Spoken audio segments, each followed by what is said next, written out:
Well, thank you for taking the time. I know you're from the West Coast coming to join us tonight. And I just as we am. start the recording here, everyone, I'm just putting this on the recording. You are welcome when it comes to question time.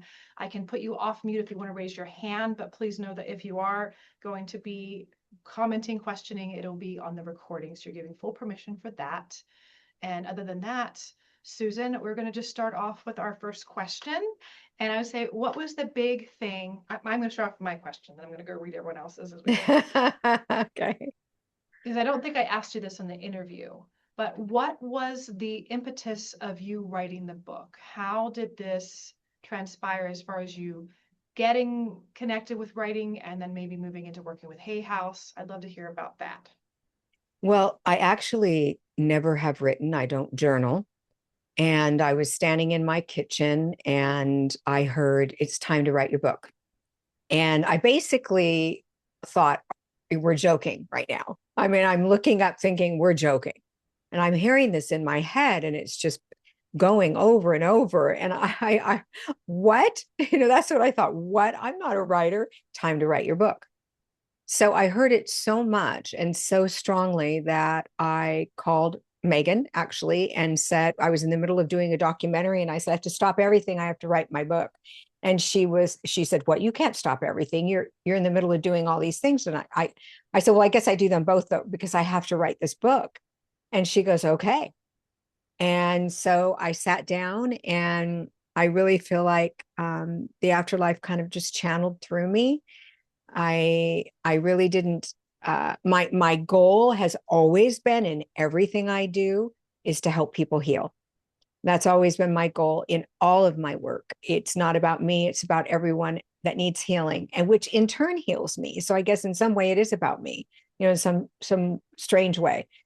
And I started writing and it went really smoothly and really easily. I didn't have any difficulty writing it. It just flowed. And I put it out there and it's really hard to get an agent and a literary agent, and one called me right away and said, I want your book, I want you with me. And I said, okay, and it just unfolded from there. And about, I don't know, a month later, Hay House said, we want to buy your book. And I didn't have a clue what I was doing. I'd never been in the industry of publishing at all, and I just kind of let them take control and let other people tell me what I needed to do. And here I am. And actually, my second book is out for sale now, not in the public, but Yeah. for the publishers. Oh, so you're shopping around for a publisher. Yeah, yeah. I love it. Can you tell us the title of it or you're not allowed yet? The new one, Yeah. When Shadows Speak. Yeah. And it's about healing the pain and trauma and wounds, grief that binds you. And it talks about the afterlife, all my healing. As you know, if you've been reading my book, I've had a lot of trauma in my journey, also, along with, I'm sure, many of you and most people. Um, and so it's all about how do we get there? How do we heal ourselves internally without falling apart? How do we heal ourselves without needing to go to years and years and years of therapy, although we can do that, and I am a therapist also, so I'm very aware that that's a way to go. But this is about really working through the immediate direct issues that we have from our history today. So what is bothering me or affecting me now that I can look at and heal through? So at the end of all my books, at the end I say all my books, I have another book too. At the end of all my books are exercises that people can do. And so it just kind of leads you into that healing place and knowing that I'm on an equal level playing field with you. When I'm writing my books, I'm right there with you. I'm not over here saying, oh, I've healed all this and I'm perfect, because I certainly am not. And I haven't healed everything. And every time I write, more comes up. So, I'm very aware that we're all working towards being whole and connected. I want to share three things that I really have gleaned and enjoyed so much about you. For those of you who have maybe not consumed the podcast yet, or maybe any other things that Susan has offered, or even the book. Number one, that not all people who are into the reading profession are also into the healing profession. And it's not necessarily better or worse, but there is this thing that I've seen, being in part of this bookstore, we're celebrating the 39th year, being a part of this for roughly 25 years now of my life. Um, I've seen a lot of us so seeking as spiritual seekers and interested in the next mental thing to consume, which is so valuable on our path, right? But then Mhm, I see mhm. that there is also a part of the journey that when it comes time to actually like dive into some healing stuff. And I really saw that with their different types of readers and people who are, this is their craft. They're very much disseminating channel for what they offer in their messaging. But I saw there's like a really interesting glimmer in the people like yourself that I was really more interested in and I were doing for my path. They were really doing that deep inner work. And so I'm curious in your journey, when did you start that deep inner work? Okay, when did it start for you? I think it started from the moment I passed away, quite honestly. But going, and I have to say that, everything felt different to me. I don't know what I would have been without it, but everything felt different to me in that I was a healer out the gate. I had a little pet rat. It was a little white rat. My father worked in laboratories and I would walk it. And when I realized that I had scraped its feet, I was doing healing work on it. I wanted everything to heal. And I wanted to heal. So as I went through a trauma, I would face that trauma. I would speak truth. That's the most important part in healing, is being in your truth. And so I would step into my truth. What am I really experiencing in this? And I always say to people, we compartmentalize truth because we think we have to make some major change or do something radical to get better from the truth. And in truth, we are walking in a place where everything starts to fall into place because we are walking that path of true healing or truth about what we experienced. So people tend to avoid that because, let's say you're in a relationship that's very unhealthy and you don't want to have to do something about it. You compartmentalize that truth. And the reason we do that is so that we don't have to make a change because we're not ready. It's okay not to be ready. And when you recognize that, then you walk in that truth, everything starts to come together and you can see what you need. So for me, that healing started probably in the deepest part of it in my late teens and 20s. Because I was doing therapeutic work, I had to heal. And so I started out actually with Al Anon, and I actually have 51 years of Al Anon. And that's where I started, which is a place where, if for those of you who don't know what Al Anon is, it's a place that people go for recovery when they are raised in dysfunctional alcohol or addicted family systems. And then I became an addiction therapist and a grief therapist because they go together, don't they? And as I moved through it, I kept having to deal with me and what happened to me as a child in my dysfunctional family, because how am I going to help others if I'm not looking at myself? Now, I really believe that if we are just one step ahead of someone, we can tell them how to step. Do you understand what I'm saying? So all you need is that one step.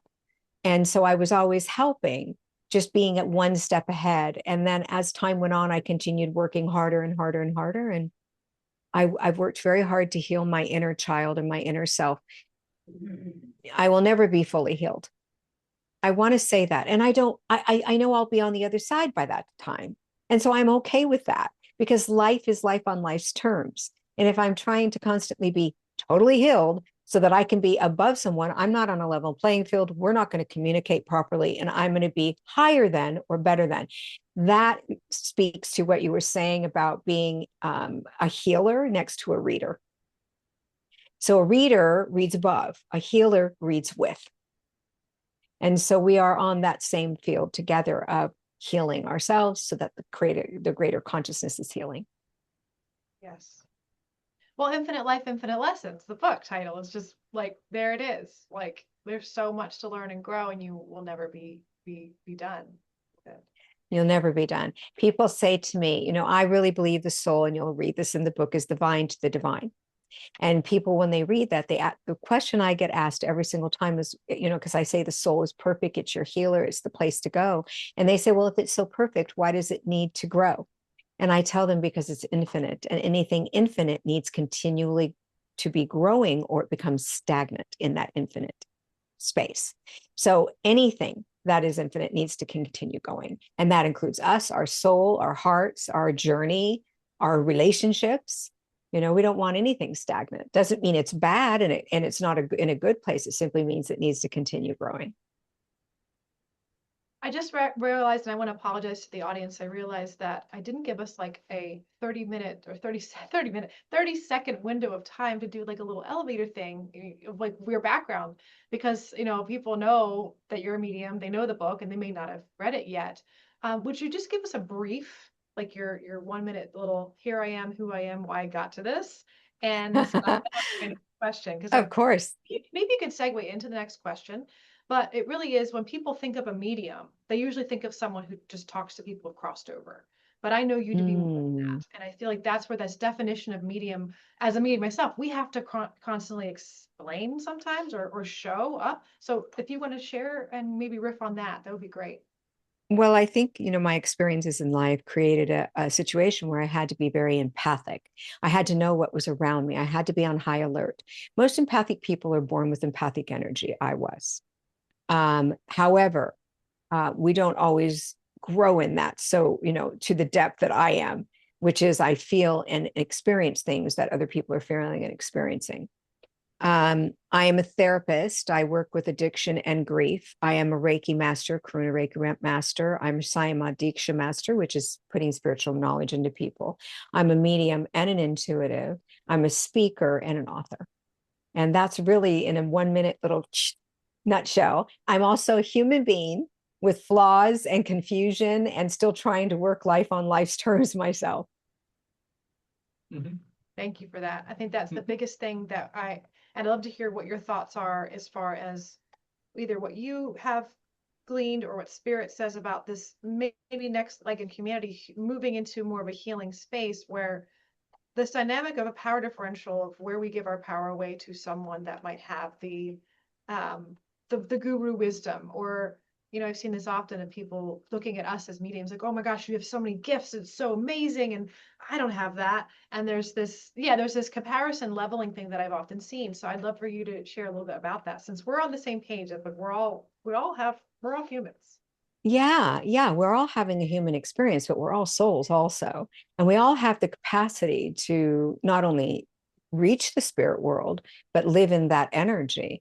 The difference between maybe me and someone else is, number one, I meant to do it in this lifetime as a job or as a healer mode or modality.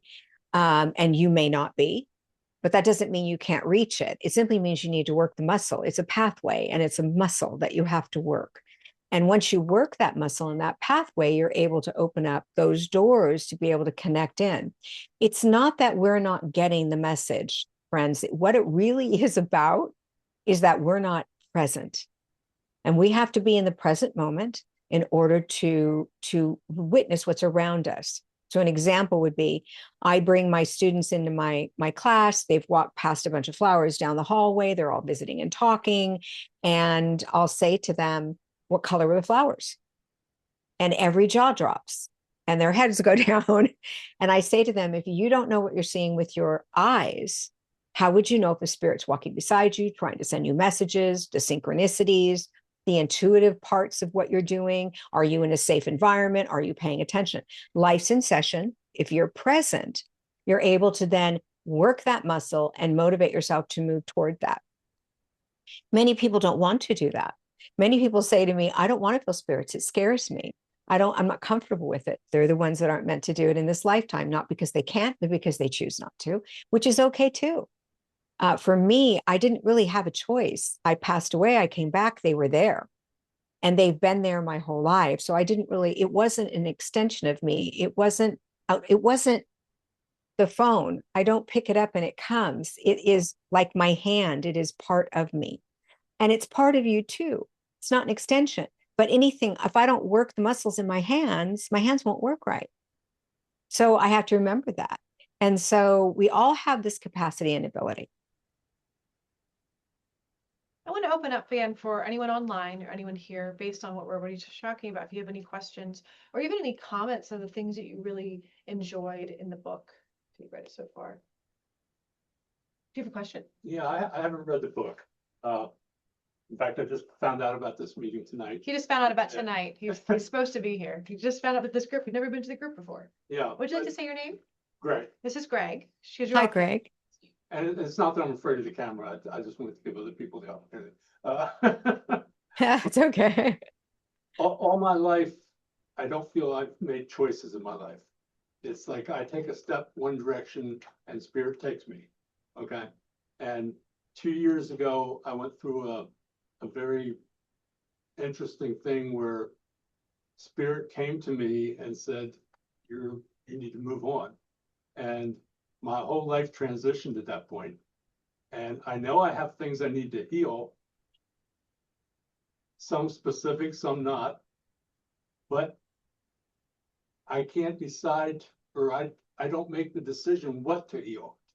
I just go with spirit and they seem to be healing me as I go, but I don't make any decision along the way. Does that make any sense? Well, it does and it doesn't. So if you think about it this way, if you decided to fight spirit, which was not the decision you made, you wouldn't heal. So you're actually making a decision to listen to spirit and to be in that space with them and to take the action, whatever action they put in front of you or bring to you, to actually go that direction, because you could turn the other way. So you are really making a decision. It's just that you're not consciously making it. But if you really step back and look at it, the decision is there, because there's things that they've wanted to teach me where I've said, oh, I don't think so. And they put it in front of me over and over and over, because that's what happens when we turn the other way. But I did make a decision to go through it again and again and again to get it. So for an example would be if I'm involved with a narcissist and I am marrying him and I can make a different decision, which is not to marry him, but I marry him or her anyway. I know I've made that decision, but they may have put a million signs in front of me and tried to push me apart from that, but I wasn't listening. I wasn't present. I wasn't whatever it is. I needed love. I needed attention, whatever it is. So that's just an example of making decisions in the spirit world. So the spirit world does not usurp your free will. I want to say that they gave you, if they did, you wouldn't need to be here. You certainly wouldn't need to be here. You'd just be on the other side and they'd tell you what to do and it'd be over, or you'd come here being a robot and everything would be planned out and nothing would grow or change. Your choices, your decisions help your heart grow, help your soul expand in clarity or not. Not clarity, one way or the other. It's going to help you expand. And so the decisions are very important, but sometimes we just don't recognize them. So as long as I keep moving forward and trusting spirit and trusting myself and trusting my heart, I can't go wrong. That's right. That's right. And you're making a decision to do that. Trust is your decision. There's your cue right there. So I have this little 3-step rule of listening to spirit or learning how to talk to them. And the last one is trust, of course, but it's the 3 A's: awareness, acceptance, and action. It comes from a psychological standpoint, but this does not. I use that as a spiritual guide. And we become aware something's talking to us or changed in the room, or the air's changed, or my hair stands on end, or I think I'm getting a message, or I become aware that there is a message and I accept it. Right. And then the action is I trust it. So if we can do those 3 steps when we're getting messages, we're making that decision to then move into what they're trying to teach us and show us. We're not avoiding it. We can go the other way and say, no, I'm not going to do this. I'm not looking at this. So you think it's time for me to change my life. I like my life warm and cozy where it's at, even though I'm not happy, even maybe, but I like the coziness of it. I'm used to it. So I'm going to stay right where I am. And that's a choice too. And they will back away. They meaning the spirit world. They're very, very big in your life. They want to help you in your life, but they also want you to grow with your own understanding and at your own pace, because that's why you're here. You're here for the experiential part of growth. Thank you. Thank you. Yes, thank you. Really good. I'm ready to go. I love it. Just wait for Just spirit keep- to tell me when. The breadcrumbs. Wait for that next breadcrumb. I really love this notion of like really following the flow with it, because of this. We tend to take the path of least resistance And I really think the true path of least resistance is leaning out, leaning into the lesson and not allowing avoidance to be there, because the more we avoid, the more resistance there is. The more challenges, the more the same thing keeps happening until you learn the lesson, and it can be more and more challenging the more you avoid. So I Oh, think yeah. resistance really is just going with it. So Amanda, thank you for this question at home. I love this question, Susan. It is there a favorite chapter or passage from your book? And if so, can you talk about that a bit? She loves learning about authors' bright spots as they write. I think the one that I loved the most was fear versus intuition, basically, the chapter. Understanding the difference between your fear and intuition, because that's the hardest part, isn't it?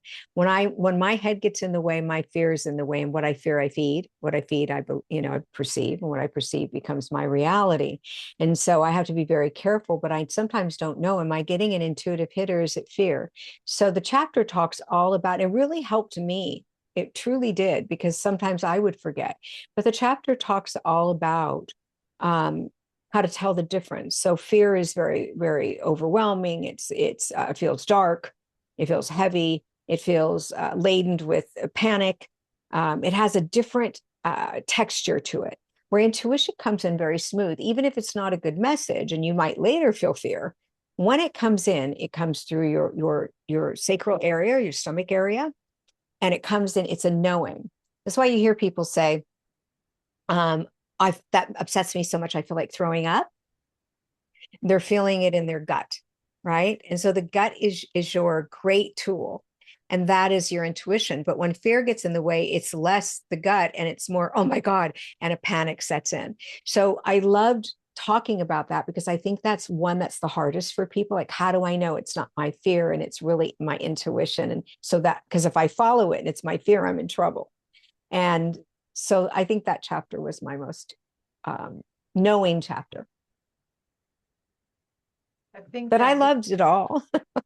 I love the grief chapter and learning about the different types of grief. I mean, I really, I don't feel that I wrote this alone. I want to say that. I mean, I feel like maybe I was 10% and they were the rest. And so I love it all, because they gave this message to me to give to people to help them heal. And so it's hard to pick, but that would be one that I would say came from me and understanding the difference of the feelings. during the podcast, I really loved when we were the commentary about the healing out loud, like through the book, the challenge and the vulnerability that you leaned into with expressing down on paper your journey, your trauma, everything that you went through that was challenging for you, but then you leaned into it, and it was just the best, like, blessing of all. Because so many people have healed from these are stories. Oh, thank you. I think it's really easy to spiritually bypass when you're writing. And I got called out on it. Susan, what did you feel? And I went, well, what would you feel if that, I tried everything to avoid it. And they weren't let me off the hook. That was Hay House. They would not let me off the hook. And so from then on, I didn't spiritually bypass anything. I laid it out. This is what I've been through. The good, the bad, the ugly. It was, I should have put a warning sign on it, because some people say, my God, like, how much can a person go through? This is really kind of horrifying. However, the message isn't about that. The message is about, we are capable beings, and we are capable of healing through anything if we so choose. We just have to know the direction. And when we're in trauma, it's hard to find the direction. We are in a different space. We can't just, walk into healing and go, this is easy. But when I've just lost someone I love, no, I feel like I'm completely lost and I don't even know where to begin. So I want to teach people that. So, the book is about my healing out loud, so that you can learn that it's okay to heal out loud, because I think people hide their pain. Somebody will just have this major loss and they'll be around people and they'll pretend they don't feel it. And, everyone's thinking, oh, they're doing fine. No, they're not. No, they're not. And maybe they don't want to talk about it, which is okay. But the bottom line is that they're in pain. And us not being able to recognize that is our inability to get comfortable with their discomfort or their pain. And then they're uncomfortable with us being uncomfortable with their pain. So it becomes this cycle of hiding what's really going on. So I felt like I needed to just lay it out on the table. So thank you for saying that. What practical tools that you offered in the book, maybe one to three tools, do you feel that you really, really have gotten feedback on, or has been really supportive for people when they're like, yeah, either that journal prompt or that, and maybe even specifically around the avoidance and the pain and like what we do naturally, having a passion for our humanity that we do feel is overwhelming for us. So any little Well, tidbits share from that? well, I really believe that the doing is very important, and it could just be the next right thing. So someone might call me and say, I don't know what to do. I can't move. I can't get out of bed. And I'll say, can you put your foot out? And they'll go, well, I can do that. And I'll go, okay, just put your foot out and call me when you feel like it's going to stay out. And then they'll call me and I'll say, can you try putting your leg out and drop it to the ground? Just your leg. You don't have to do anything else. You don't have to go anywhere. There is no have tos. You have nowhere to go, nothing to do. Let's do this. Let's just try this. And they'll go, I can do that. And by the time we're done walking through that, doing the next right thing, they'll say, now I don't know what to do. I'm standing up and I'm just standing here and I'm walking in circles. And I say, go do the dishes. Go make your bed. Just do the next right thing, because trauma puts you in a place that you don't know what that is. What is the next right thing? You're walking in a circle, basically. Every trauma I've gone through, I can feel myself in it. Just, I just had one recently and I could feel myself walking, going, oh my gosh, not knowing what to do. And someone said to me, I'm on my way, but just do the next right thing. What is it? What is it? What do you need to do? I need to pick this up. I need to pick this stuff up in front of me. And I did it. And all of a sudden I was in movement. So that's one of them. Speaking of movement, that's another one. So what happens is grief or pain or suffering gets stuck in our bodies. So movement is vital. And nobody wants to turn on music and dance when they're in pain. But I'm going to tell you, it's one of the greatest movements you can do. Or just simply shaking or breathing, being in breath work. But these kinds of movements release the trauma and they allow it to come out of you instead of seating in you where there's nowhere for it to go. So that's another tool I use. Writing, obviously, meditating. Now, I have to say this, when I am in trauma, many people tell me that when they meditate in trauma, they do great. I do not. If I try to meditate in trauma, I go right to the trauma and I can't get it off my mind. It just goes around in a circle. So what that really is remembering that your central nervous system is innately created to make closure. It has to have closure. And in trauma, and in grief, there is no closure, especially at the moment that you're in it. So your central nervous system starts looping, and it will loop a storyline over and over and over in your head. So that's why I say music helps, even though it may make you cry. It's going to move that energy around. Walking, exercise, any movement, because the central nervous system is demanding, not commanding, demanding that you have closure in some form, or it will continue to loop in your brain. So, oh my God, they're gone. Oh my God, they're gone. Oh my God, they're gone. Oh my God, they're gone. And what am I going to do? What am I going to do? What am I going to? And you'll get these same, over and over and over every waking moment. The minute you wake up, it's there because your central nervous system is going, hey, help me, help me. So we have to have people most of the time that love us help remind us, which you can do for others since you're learning this, that we need to move. That's all we need to do in that moment.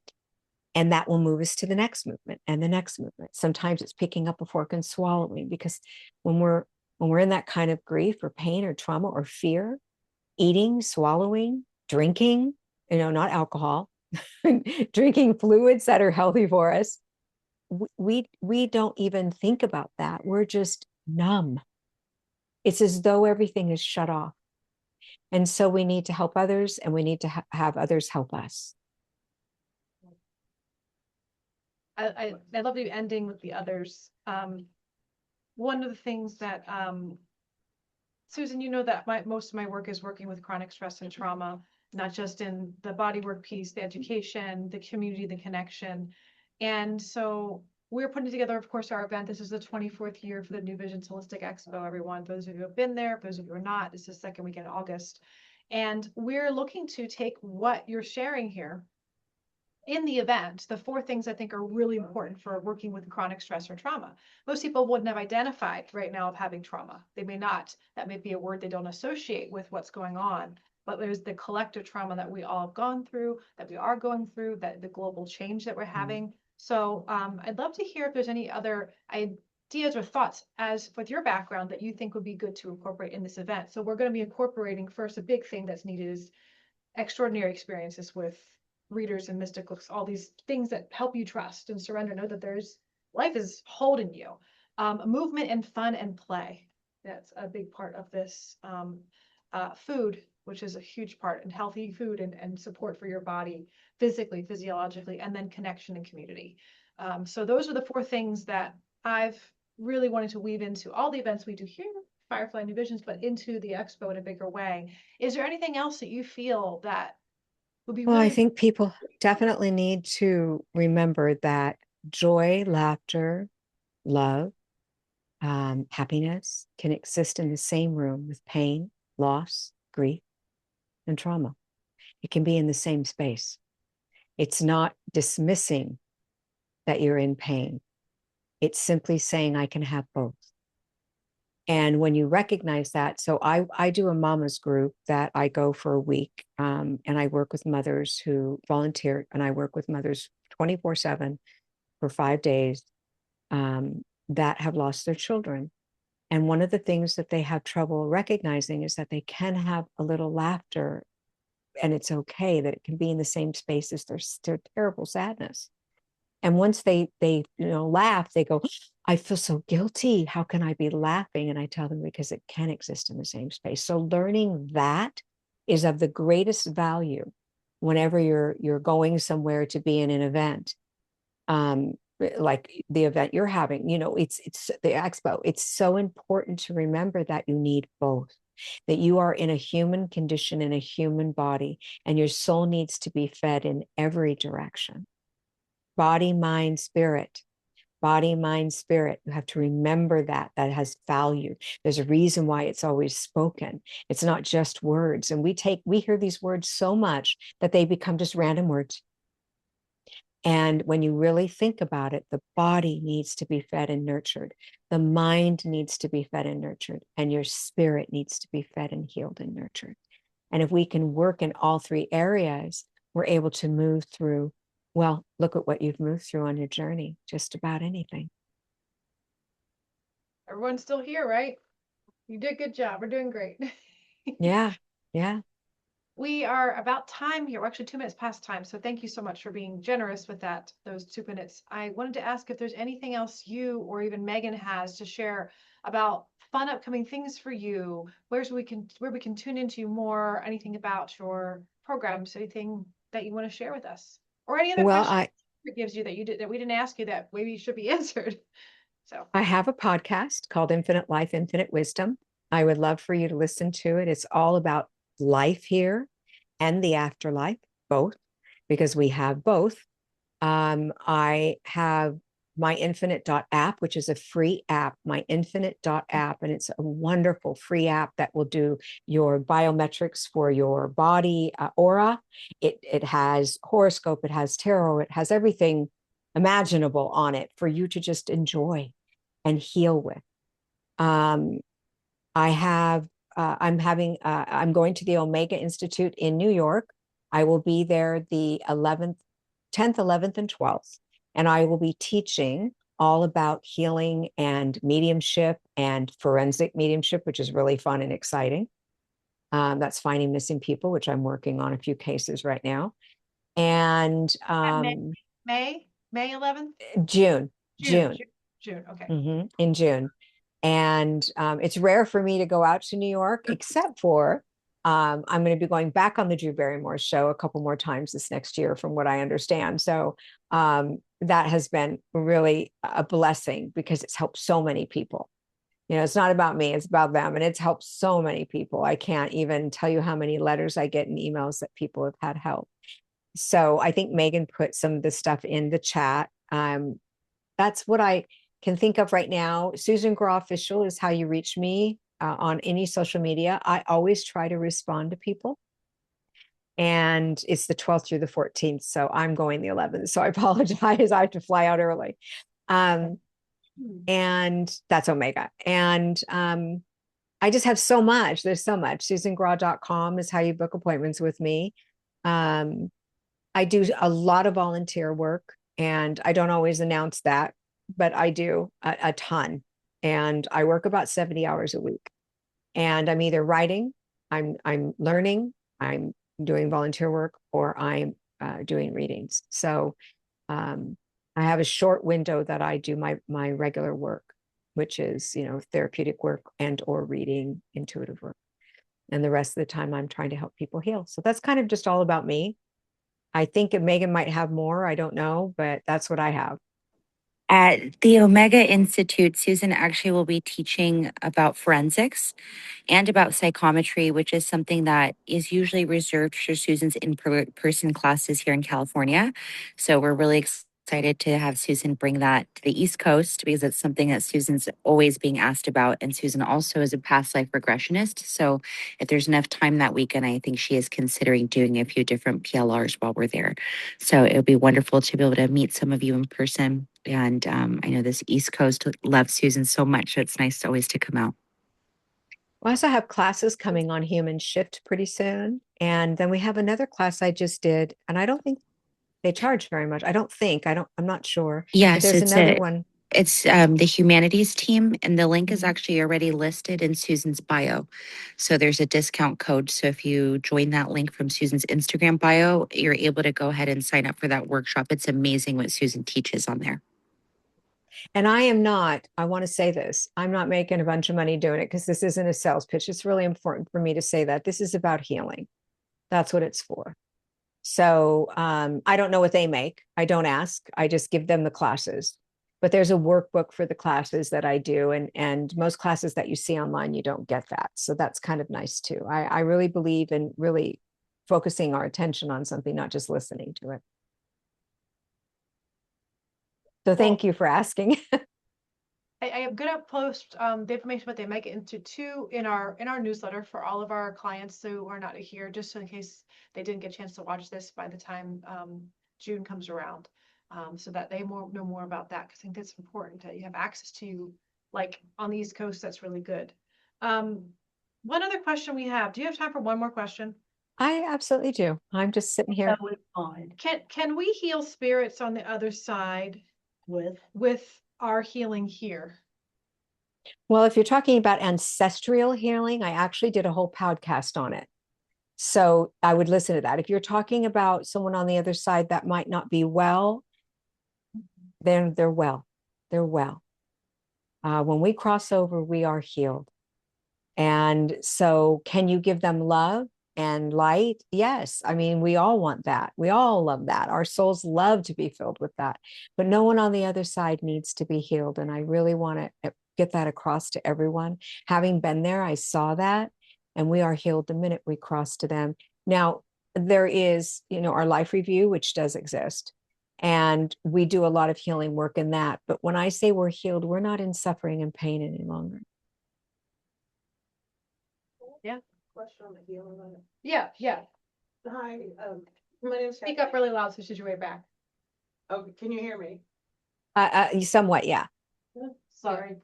Just yell it out. Okay, my name is Kathleen, and I just had a question on the heel of that, just because I've had a conversation very, very recently, 3 of them about this, and now I'm kind of confused.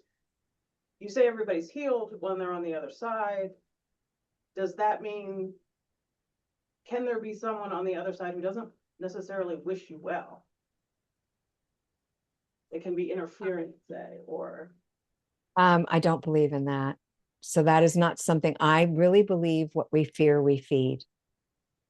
And so this is my belief system from what I experienced. It is love there. It is filled with love. And that's not always a popular belief system on this planet because we cannot conceptualize the power of their love. But we want to put human condition on spirit and soul. Yeah. And people who are not forgiven or people that are bad or people that aren't healed, that's a human condition. And we're rolling that into the spirit world, which is all love and soul. It's not about our brains. So no, I am not a believer in that. I know that there are people that have had near-death experiences that have had really poor things that they've seen, very scary things that they've seen. And I asked Spirit, why is this? Why, if there isn't bad stuff, really bad stuff, why are they seeing such bad stuff? And they explained to me that the people that have those, if you go back in history with them, we have tried and tried and tried again to get them to change their destructive behavior towards others and themselves. They don't listen. We have given them every tool. Now they have crossed. We have the opportunity to give them a tool that will make them change. And when they come back, 99.99 and probably 100% of them do just morph into a completely different human being because of the experience they show them. And don't think for a moment Spirit doesn't know the people that are coming back.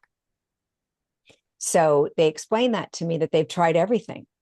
And so they let them see the ugliness inside of them, whether it's the addiction, whether it's the behavior towards others, whether they've hurt people, whatever that is. And then they come back and they go, I don't want to be there. I want to be more. I want to be better.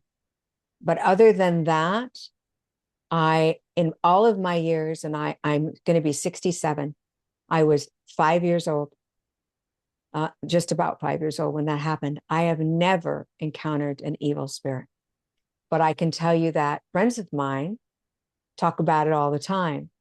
And when I say to them, well, do you really believe that they would just come in and say, boo, let's scare you?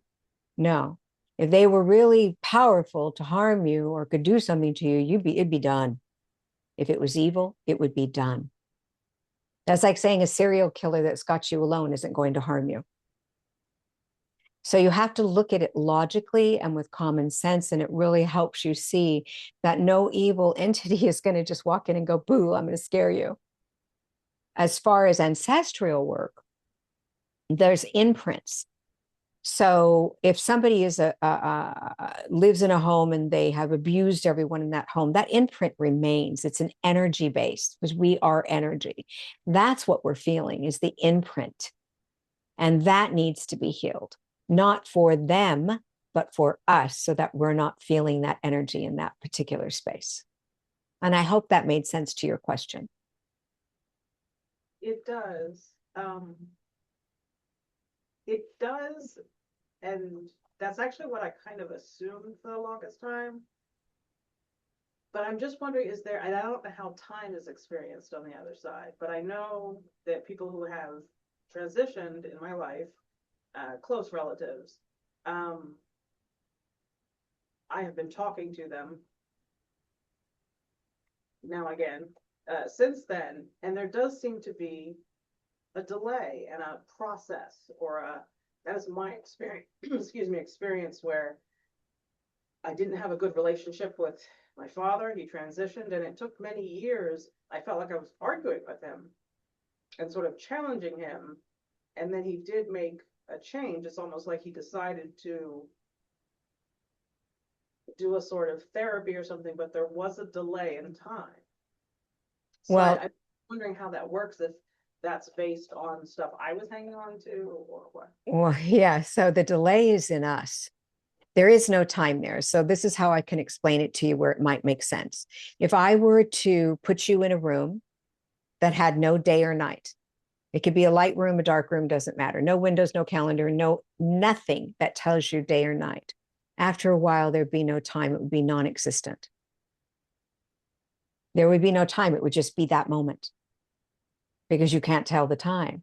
So that's how it is there. It's that moment. But for us, there's a delay. For us in healing, there's a way that we can take things in and not take things in. There's a way we'll hear it and not hear it. There's a delay in how we hear it or not hear it. So when I was healing with someone that I love from the other side that died by suicide, I had trouble for 5 years, and she would come to me and I would say, no, I can't do it. And I had this delay going on every time she would, I would go, okay, I'm ready. And then my being was incapable of taking in what she was trying to say. So I created my human experience around her spiritual gift of giving to what she wanted to give me. So it became a delay for me and a difficulty. Yeah, yeah. Thank you. Thank you. Thank you very So- much. Do you have something? Oh, I just wanted to say thank you so much for writing this book. Oh. So much of this book spoke to me. I'm have had a lot of experiences.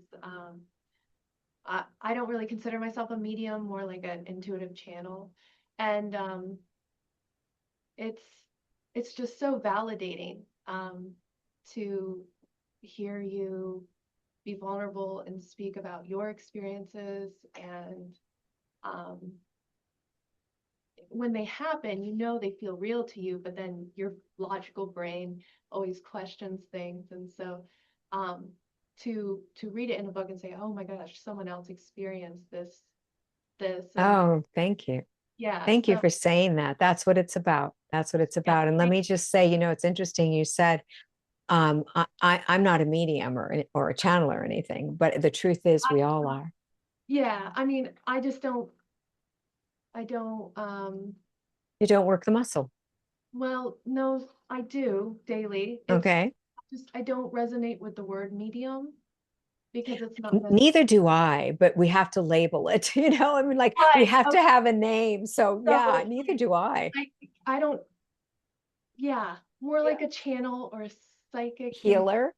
healer. Yes, healer, yes. Yeah. Yeah. But And yeah, but if I tell people I'm a healer, they go, what kind?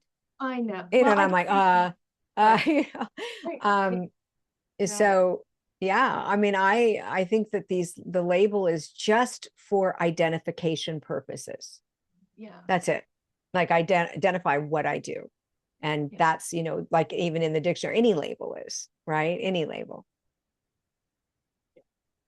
But thank you for sharing that. I really appreciate you. That means a lot to me that the book spoke to you and brought something positive into your world. Thank you. And I'll wrap it up here for time. Thank you so much for spending a lot more time with us. We really, really appreciate that. You're welcome. This listening to the book as well. I listened to the audiobook because I love to hear your voice. And there were definitely times where I stopped it to cry because of knowing that you and I have very similar journeys, and to know I know for myself the reality of being in the depth of trauma and what does to your body, the disassociation, all the things that happen that actually bring on these gifts, um, is the gift, and working through it is the way where I found clarity. Because I have many other people that haven't worked through their trauma yet, and they're struggling with their gift, the borderline between the psychosis and the spiritual gifts. And there's hard times with figuring out when they're in that part of the journey. And I just was listening to maybe 4 or 5 times where I stopped the book. And I was just like, this is so resonating with my life and so validating, and yep. So thank you. Thank you. Thank you. Glad. I think the book teaches people that it's nothing validating truly comes from outside of you. It's an inside job. And that's where you need to be focused and working if you truly want to grow and heal. And I think the book really touches that area that, oh, this is inside me. This is, the experience is outside of me, but the feelings, the emotions, the way I respond and react, it's all inside of me. And that means I can do something about it. I can make a change, or I can heal it, which is empowering. So thank you for saying that. Awesome. Well, guys, we have a couple more books left here I have just 2 left only. So if you need, they'll be always on the store. We'll have them on the shelf. But just if you want any more today, if you go online, please call in if you want one right now. If you want one, we'll get you another order. We're putting an order in next week. And I would just kind of wrap up with what you said earlier about that the feelings of the guilt that people would have, being the mothers, like having joy and feeling happiness when they're still going in the grief, that you can hold both. I just want to kind of segue into the closing with that. It's super on point, perfect, because our next author next month her book is called The Smallest of Joys. And it's Diane Schiffer. She's an incredible woman. She's basically talking about why so many people are feeling guilty of feeling joy and gratitude just in the day-to-day when so many people are suffering in the world right now. So like really that question of like what you said about you can hold both, we're going to actually dive into that next month with our author. So thank you for saying that. It was just kind of on point for segueing. What a great segue. Yeah. Yeah. Well, thank you so much, everyone, for joining us at home. Thank you, Megan, for all the work you're doing to help Susan. Everyone, give a round of applause to Megan. She's like helping her do all the things, which our sweet Alana does that for us. So we just are so grateful for having. Thank you. That's very kind. Thank you. But honestly, it's all Susan, and I'm the one who has to keep up with her. So Susan is constantly helping so many people, much more than she'll ever take credit for. So it's honestly a privilege for me. But thank you. Thank you. Oh, thank you. Yeah. Well, have a wonderful, blessed night, rest of your week. Moving into May. Happy Mother's Day. And I'll talk to you soon. I hope you got that email I sent you guys. I hope to chat about that soon. So. Yes, yes. Okay. And it was nice to meet all of you. And thank you for taking the time to spend with me. I really enjoyed it. Take care. Thank Bye. you. Bye. Who's Megan? You used the word Megan.